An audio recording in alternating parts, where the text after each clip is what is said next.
बिस्मिल्लाहिर्रहमानिर्रहीम अल्हम्दुलिल्लाहि वकफ़ा वसलामुन अला इबादिहिल्लज़ीना इस्तफ़ा अम्मा बाद फ़ाऊज़ बिल्लाहि मिनश्शैतानिर्रजीम। नाज़रीन, आज मैं आपके सामने तशख़ीस के बारे में बात करूँगा ताकि आज जो मुआशरे में ये बात पाई जाती है कि हर आदमी सोशल मीडिया से नुस्खा याद लेता है और नुस्खा बनाकर अपना इलाज खुद करने की कोशिश करता है, तो मैं आज आपको ये बात बताना चाहता हूँ कि इलाज करने से पहले तशख़ीस बहुत ज़रूरी है। बेशक इंसान अपना इलाज खुद करे, लेकिन उसको जो है अपने मिजाज की तशख़ीस होनी चाहिए और जो इंसान को बीमारी है उस बीमारी का किस मिजाज के साथ ताल्लुक़ है उसका इल्म होना चाहिए। ये बात मैं आपको 2-3 मिसालें देकर समझाऊंगा कि जब तक जो है इंसान तशख़ीस नहीं करेगा और तशख़ीस के मुताबिक फिर जो नुस्खा बनाएगा उस नुस्खे के अंदर भी इंसान ने अद्वियात का जो मिजाज है उसका ख्याल रखना है। अगर इंसान जो है इस चीज़ का ख्याल नहीं रखेगा तो ना नुस्खा सही बनेगा, ना जो है इलाज सही होगा, फिर जो है हर जगह पर इंसान नाकाम होता चला जाएगा। मिसाल के तौर पर अगर इंसान जो है अपना इलाज खुद करना चाहता है तो इसको इल्म होना चाहिए कि मेरा मिजाज खुश्की वाला है, ज़्यादा खुश्की की वजह से मुझे बीमारी लग रही है, या मेरा मिजाज गर्मी वाला है, उस गर्मी के मिजाज की वजह से मुझे बीमारी लग रही है, या मेरा मिजाज तरी वाला है और तरी ज़्यादा होने की वजह से मुझे बीमारी लग रही है। इसका इंसान को इल्म होना चाहिए। अगर इसका इल्म नहीं तो फिर इंसान अपना इलाज खुद नहीं कर सकेगा बल्कि अपना नुकसान कर बैठेगा। उसकी मिसाल आप यूँ समझें कि अगर इंसान के पास मोटरसाइकिल है, अब मोटरसाइकिल के अंदर जो है पेट्रोल भी डलता है, मोबिल भी इसके अंदर होता है। तो अगर इंसान जो है पेट्रोल ख़त्म हो जाए और इंसान कहे चलो मोबिल और डाल लेता हूँ, गाड़ी फिर भी चलेगी, नहीं मोबिल हम डाल भी लें तो गाड़ी नहीं चल सकेगी क्योंकि पेट्रोल नहीं होगा। अगर इंसान के मोटरसाइकिल का मोबिल ख़त्म हो जाए और इंसान पेट्रोल डालता रहे, टैंकी भी भरवा ले और गाड़ी को चलाने की कोशिश करे तो गाड़ी नहीं चलेगी जब तक जो है उसके अंदर मोबिल नहीं डाला जाएगा। इसी तरह इंसान के अंदर अगर खुश्की है ज़्यादा और उस खुश्की की वजह से इंसान को बीमारी लगी हुई है, जब तक आप खुश्की नहीं तोड़ेंगे तो उस वक़्त जो है उस वक़्त तक आपका इलाज नहीं होगा। अगर आपको जो बीमारी लगी है वो गर्मी की वजह से लगी है तो जब तक आप गर्मी का इलाज नहीं करेंगे तो उस वक़्त तक जो है आपका इलाज दुरुस्त नहीं होगा। अगर आपके जिस्म में तरी ज़्यादा है, जब तक आप तरी का इलाज नहीं करेंगे, उसको ख़त्म नहीं करेंगे, तब तक आपका इलाज दुरुस्त नहीं होगा। अब जो है हमारे सोशल मीडिया के ऊपर जो नुस्खे आते हैं उस नुस्खे के अंदर खुश्की वाली दवाइयाँ भी डाली जाती हैं, गर्मी वाली दवाइयाँ भी डाली जाती हैं और तरी वाली जो है दवाइयाँ भी डाली जाती हैं, और वो नुस्खा चूँ चूँ का मुरब्बा बना दिया जाता है और उसकी जो है सिफ़ात, उसके फ़ायदे इस तरह बयान किए जाते हैं भी जो इंसान ये नुस्खा इस्तेमाल कर लेगा वो तो जो है अब ऐसा तंदुरुस्त होगा, ऐसा तंदुरुस्त होगा कि अब उसके नज़दीक बीमारी नहीं आएगी।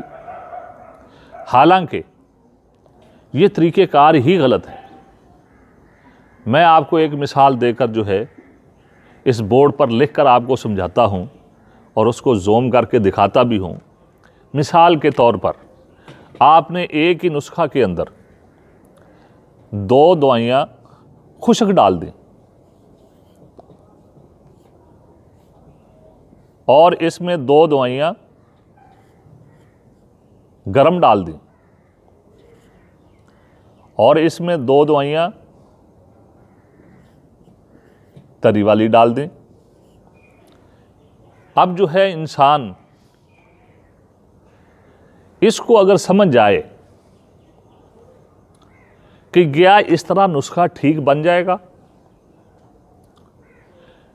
कि इंसान को अगर बीमारी है खुश्की ज़्यादा होने की वजह से, तो अब इलाज तो ये है कि इस खुश्की को तोड़ा जाए। ये खुश्की टूटेगी गर्मी की वजह से। अगर जो है गर्मी ज़्यादा है तो गर्मी टूटेगी तरी की वजह से। अब किसी इंसान में अगर खुश्की ज़्यादा है, उसको तोड़ने के लिए गर्म अद्वियात जो है दे दें तो उसकी खुश्की टूट जाएगी। लेकिन अगर आप नुस्खा इस तरह बनाएं कि 2 दवाइयाँ खुशक, 2 गर्म, 2 तर, तो इसका जवाब क्या निकलेगा कि पूरा नुस्खा ज़ीरो है। क्यों? कि जब ये दवाइयाँ आपने खुश्की वाली डाल दी, इसमें 2 दवाइयाँ गर्म डालकर इसकी खुश्की आपने तोड़ दी। इन गर्म दवाइयों की आपने गर्मी, ये तरी वाली जो है दवाइयाँ 2 डालकर जो है गर्मी तोड़ दी। तो अब जो है पीछे क्या बचेगा? कुछ भी नहीं, ज़ीरो जवाब होगा कि पूरे का पूरा नुस्खा, पैसे भी लग गए, सारा कुछ हो गया, लेकिन ये पूरे का पूरा नुस्खा फ़ायदा नहीं करेगा। क्यों? क्योंकि आपने खुश्की को तोड़ना था। उसके लिए आप जो है बेशक कोई मुफरत दवाई या 2 दवाइयाँ या 3 हद आप मुरक्कब बनाकर जो है इस खुश्की को तोड़ देते, तो इलाज जो है चंद दिनों के अंदर हो जाना था। लेकिन जब आपने जो है खुश्की को तोड़ दिया गर्मी के साथ, गर्मी को आपने ख़त्म कर दिया तरी के साथ, तो अब जो मिजाज उसका पहले था वही मिजाज बाकी रह जाएगा। वो दवाई आप 2 माह भी खाते रहें तो आप वहीं के वहीं रहेंगे, यानी कि आपका इलाज नहीं हो सकेगा। इसलिए आपको चाहिए कि जब आपने इलाज करना है उससे पहले आप जो है अपना मिजाज भी तशख़ीस करें कि मेरा मिजाज क्या है, किस मिजाज की वजह से मुझे ये बीमारी लगी है। उस मिजाज को दूसरे मिजाज के साथ तोड़ दें। बस वो मिजाज जब आप तोड़ेंगे तो आपका इलाज हो जाएगा। तो नुस्खा बनाने के अंदर आपने ये ख्याल रखना है कि आप एक ही मिजाज वाली दवाइयाँ इकट्ठी करें, बेशक 2 करें, 3 करें, लेकिन ये तरीक़ेकार ना अपनाएं कि खुश्की की भी डाल दी, तरी की भी डाल दी और जो है ना गर्मी की भी डाल दी, 20-20 दवाइयाँ इकट्ठी कर लीं और उसके साथ जो है अपना नुस्खा बनाकर इलाज करने की कोशिश करेंगे तो जवाब इसका ज़ीरो आएगा। इसी तरह इस तशख़ीस की अहमियत बयान करने के लिए और भी बहुत सारी मिसालें दी जा सकती हैं, ताकि जो है सुनने वालों को इस बात का इल्म हो जाए कि सोशल मीडिया में चलने वाले नुस्खे और उसमें लिखी हुई बीमारी हर वक्त जो है एक ही नुस्खा फ़ायदा नहीं देगा। उसकी वजह यह है, मिसाल के तौर पर मैं आपको एक मिसाल देता हूँ कि इंसान को कब्ज़ खुश्की की वजह से भी हो जाती है और ज़्यादा तरी की वजह से भी हो जाती है। अब कोई इंसान कब्ज़ का इलाज करना चाहे, अगर पहले ही खुश्की ज़्यादा है तो इलाज वो कब्ज़ का करने लगा है खुश्क दवाइयाँ देकर, तो इलाज नहीं हो सकेगा। अगर उस आदमी को कब्ज़ है ज़्यादा तरी होने की वजह से, तो इंसान जो है उसको तरी की ही दवाई देकर उसकी कब्ज़ तोड़ने की कोशिश करे तो कामयाब नहीं होगा, बल्कि उसकी बीमारी बढ़ जाएगी, उसको कमज़ोरी सांस ज़्यादा हो जाएगी। इसलिए जो है इंसान को कब्ज़ का इलाज करने से पहले अपनी तशख़ीस करनी होगी कि मुझे ये कब्ज़ खुश्की की वजह से है या तरी ज़्यादा होने की वजह से। इसी तरह जो है किसी आदमी को पेशाब बार बार आता है, वो आकर जो है सोचता है अपने दिल में कि ये पेशाब मुझे बार बार जो ज़्यादा आ रहा है, ये मुझे ठंड ज़्यादा हो गई है, इस वजह से पेशाब बार बार आ रहा है। कई दफ़ा ऐसा भी होता है कि इंसान को गर्मी ज़्यादा हो गई है, अब उस गर्मी की वजह से पेशाब जो है थोड़ा आता है और बार बार आता है। कई दफ़ा जो है पेशाब ज़्यादा आता है, बार बार आता है, ठंड की वजह से आता है।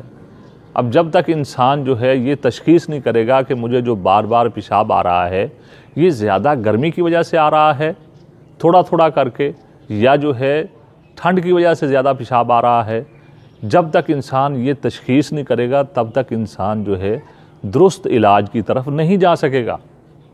इसलिए आप पहले तशख़ीस ज़रूर करें। बेशक जो है अलामात को देखकर ख़ुद अपनी तशख़ीस कर लें, या जो है किसी हकीम को जो है नब्ज़ दिखाकर, या इसी तरह जो है इंसान अपना पेशाब चेक करके भी तशख़ीस कर सकता है। इसके बारे में इंशाअल्लाहुल अज़ीज़ हम जो है इससे अगली वीडियो में बयान करेंगे कि इंसान जो है पेशाब के साथ या नब्ज़ के साथ या इसी तरह दूसरी अलामात के साथ किस तरह तशख़ीस करे कि मेरा मिजाज क्या है, खुश्की वाला मिजाज है, गर्मी वाला है, तरी वाला है, किस जो है मिजाज के ज़्यादा होने की वजह से मुझे बीमारी लगी हुई है, किस मिजाज को मैं तब्दील करूं और किस तरह करूं। वो इंसान जो है जब मिजाज समझ जाएगा, तशख़ीस कर लेगा, तो फिर इलाज करने के अंदर भी इंशाअल्लाह अज़ीज़ आसानी होगी। इतनी आसानी होगी कि जिस तरह इंसान जो है बिजली का बटन दबाता है, लाइट ऑन करता है, इसी तरह अगर इंसान को तशख़ीस हो जाए और उसके मुताबिक जो है दवाई दे, तो मेरे अज़ीज़ भाइयों इसी तरह बीमारी इंसान के जिस्म से दौड़ जाती है। तो इंशाअल्लाह अज़ीज़ तशख़ीस पर फिर जो है अगली वीडियो बनाएंगे। जज़ाकल्लाह खैर।